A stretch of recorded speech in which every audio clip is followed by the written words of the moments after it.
So you might have seen the recent news where a tourist went to a museum in the north of Italy and wanted to take a photo with a 200-year-old sculpture. So the tourist walked away with their photo, but the sculpture didn't fare so well.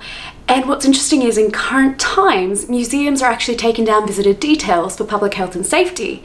So while the tourist didn't own up to breaking the sculpture, they were still able to track him down. Museums and galleries around the world have opened and adapted despite the current world situation, so they've actually changed. But some things never change, and that's the key museum and conservator plea, request, rule that you do not touch and interact with the museum objects. I wasn't sure that I was going to do this video, but situations like the one in the museum in the north of Italy with the sculpture keep happening, and we've all seen the footage make the rounds on the internet of horrific situations where a tourist accidentally or intentionally interacts with the museum objects, with one or multiple objects being destroyed. So I'm wanting to approach this video from a conservator's perspective, and for the first time in history, conservators' advice of not touching museum objects actually corresponds to public health and safety. In this video, I want to cover things that you need to know about visiting museums and galleries, particularly in 2020. And I really want to talk to you about why museums ask you to not touch objects and some other museum etiquette and rules. And I also want to talk about how museums have adapted to the current situation so that people like you can still visit museums. So I'm a conservator, and I'm not speaking for the museum community or the conservation community, but it is literally my job to make sure objects last. So come along with me as I demystify some museum rules and tell you what you need to know to visit museums and galleries in 2020. My name's Lucilla Ronai, and welcome to the Conservation Starter.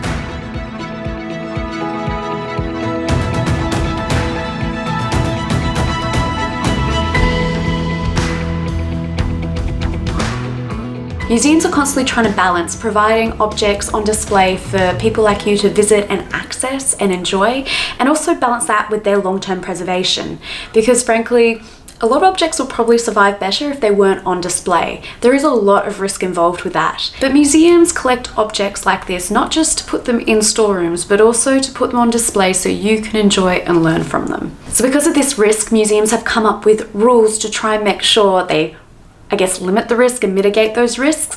And some of those rules include no flash photography, no food and drink in the museum, and also please do not touch the objects. First of all, I want to talk about flash photography.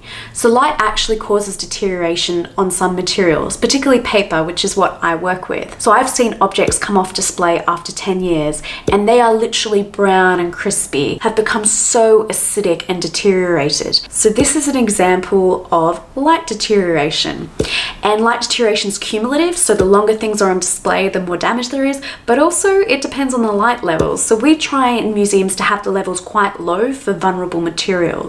That's why museums are so dark sometimes. Museums have these really controlled lighting conditions, and when you come in and take a photo with flash photography, you're actually changing those lighting conditions. Also, I think it actually impacts other visitors' experience of the objects. You can kind of blind them with the flash. So if photography is allowed, please do not use flash. So next rule that I want to talk about is no eating and drinking in the gallery spaces. And there's a few good reasons for this. We don't want the food and drink on the objects. And you'd be surprised, but this can actually happen. I've had an object come to me in the conservation lab, a photograph album with jam and cream on it. The jam and cream on the object is really not ideal, and it can lead to deterioration such as staining. Also, food, even if it doesn't get in contact with the objects, if it's in the gallery space, it becomes a food source for pests, so creepy crawlies. And the reason why we don't want pests in the gallery space is they will sometimes eat the objects. And even if they don't eat them, they'll leave evidence behind that they've been there. For example, holes, and also their excrement. I'm not sure if I'm allowed to say that in a video. Anyway, they leave evidence behind. So museums have whole plans and procedures to manage this. They call it integrated pest management, and reducing food sources in museum spaces is a huge part of that. So unless they specifically say to you, please eat and drink in this gallery space, or plonk a cafe like right in the middle of the museum, please don't eat and drink. Museums are not the ideal place to have a KFC picnic with your family on the ground in front of an artwork. And yes, that is a very specific example because that did happen. Now I want to talk to you about why museums and conservators don't want you to touch objects. So often museum objects have survived this long, but there's no guarantee they will continue to do so. They can be fragile and vulnerable even if they don't look it.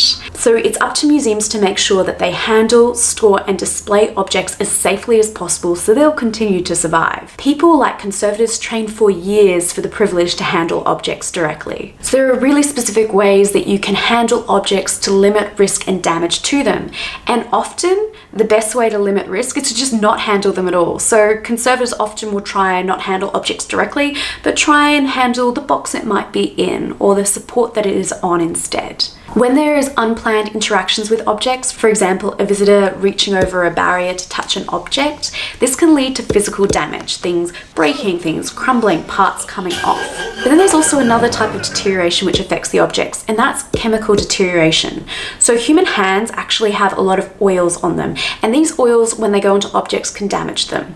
This is particularly true of metals. I've seen fingerprints etched into the metal over time, and also photographs. They can actually become part of the photograph. So that's why whenever I'm handling photographs, I wear gloves. Today, a lot of us also have hand sanitizers on our hands. There is proven results with a research study by the Library of Congress that hand sanitizer can have a negative impact on cultural artifacts.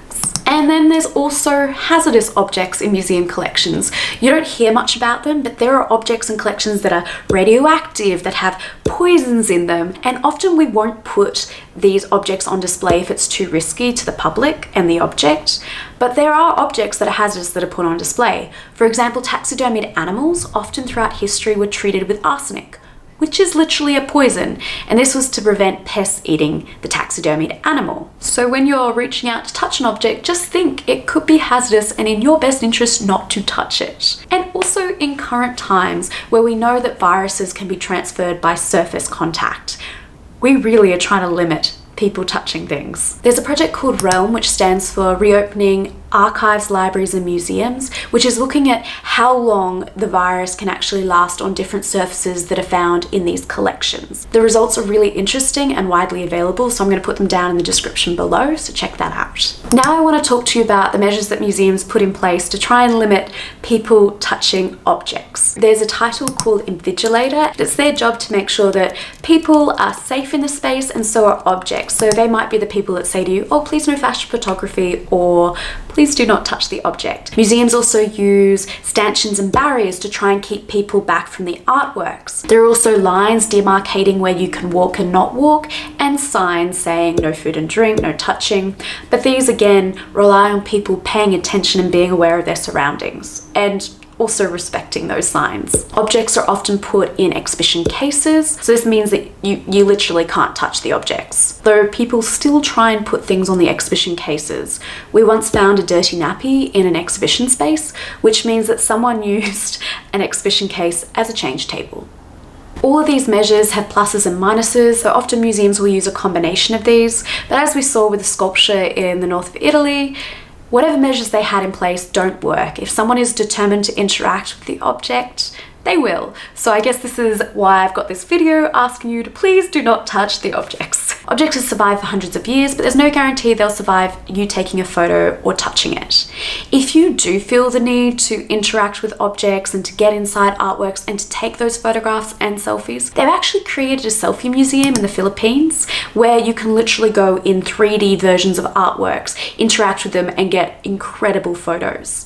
They're not museum objects, they're made for you to take photos with. And while we can't really travel right now, places like that exist and more of them will keep popping up, so make sure you keep an eye out for those. So I'm in Australia, museums have been open for a while now and they've changed so much to just make sure it's safe for you as a visitor to come and experience the museum still. So some things you need to know that museums have put in place to make sure it's safe for you to visit is increased cleaning schedule of touch points throughout the museum. There's often hand sanitizer stations at entry and exit points and also throughout museums. I know there is at my museum. When you visit, they're taking down your details and this is just so they can keep track of who's visited in case there is an outbreak. Often they'll ask you to book online so they can manage visitor numbers and make sure they know when people are going to attend. And they might also have time slots for certain exhibitions that are really popular. We're also limiting numbers in spaces, so each exhibition space will generally have a capacity of people that's allowed to try and maintain social distancing. Some spaces where social distancing is not possible to maintain have actually been shut in a lot of museums,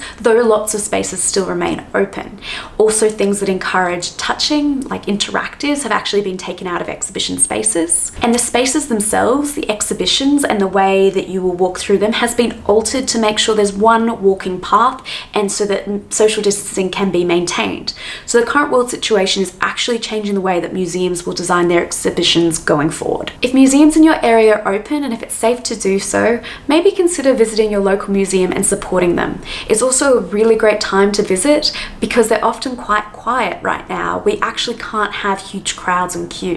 In conclusion, please do not touch the artworks. You do not want to end up on the news, and also support your local museums. It's a really tough time right now, but a lot of exhibits are free and they're trying to make sure it's as safe as possible for you to visit. Thank you for joining me for another video. Hopefully you've learned something about visiting museums and galleries in 2020. And if you have any questions, as always, please put them down in the comments below. If you're interested in conservation and museums and finding out more about this kind of stuff, please subscribe to my channel so you never miss a video.